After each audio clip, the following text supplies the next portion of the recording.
Welcome and welcome back to my channel myself Shubhashree. আজকে আরো একটি নতুন ভিডিওর সাথে হাজির হয়ে গেছে। ভিডিওটা ভীষণ ইন্টারেস্টিং হতে চলেছে, তো পুরো ভিডিওটা দেখার অনুরোধ রইল।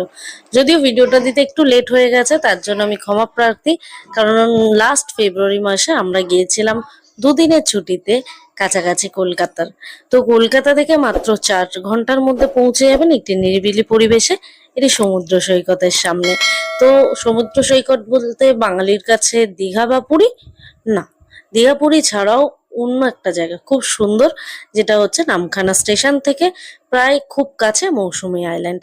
কিভাবে যাবেন, ওখানে গিয়ে হোটেল খরচ কেমন, হোটেলের খাওয়া খরচ কেমন এবং কিভাবে যাবেন, সমস্ত ডিটেলস ভিডিও কিন্তু এই ভিডিওতে রইল। তো পুরো ভিডিওটা দেখার অনুরোধ রইল স্কিপ না করে। তো ভোরবেলা ট্রেনে করে আমরা চলে যাচ্ছি শিয়ালদা থেকে মাত্র 4 ঘন্টার দূরত্বে নামখানা রেলওয়ে স্টেশন। তো ট্রেনের টাইমিং কিন্তু আমি দিয়ে রাখলাম স্ক্রিনে, চাইলে দেখে নিতে পারো।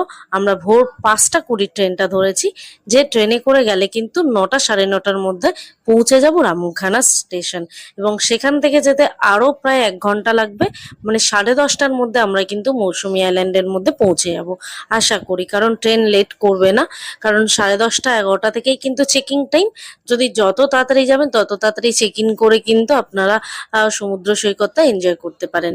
আর বকগুলোকে দেখুন কি সুন্দর, আর এই পরিবেশ কিন্তু সুন্দর, ঠান্ডা ঠান্ডা হাওয়া আর এই সুন্দর মনোরম পরিবেশ দেখতে দেখতে কিন্তু আমরা পৌঁছে যাব নামখানা স্টেশনে।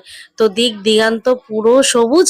আর একে দেখো, বনিকে দেখো, এত ঠান্ডা লাগছে যে টুপি, হুডিওয়ালা টুপি দিয়ে পরে নিয়েছে।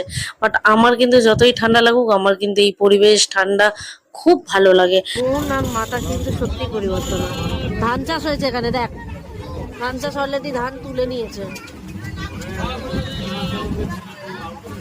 বাজে এখন 7টা 50। আমরা এই মাত্র কাকদ্বীপ এসে পৌঁছালাম। কাকদ্বীপ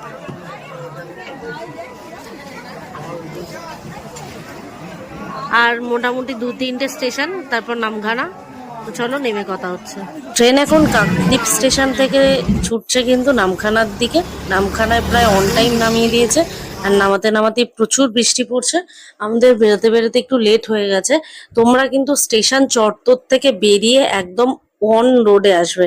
এই ডায়মন্ড হারবার রোডে কিন্তু তোমরা পেয়ে যাবে কিন্তু শেয়ারিং কার। শেয়ারিং কার্টে কিন্তু তোমাদের ওই 30-40 টাকার মতো পার হেড করে পড়বে। আর যদি তোমরা লেট করে বেরো তাহলে কিন্তু ওটা রিজার্ভ করে যেতে হবে প্রায় 260 টাকার মতো। তাই একদম কম পয়সায় যেতে গেলে কিন্তু তোমাদের এই যে ম্যাজিক গাড়ি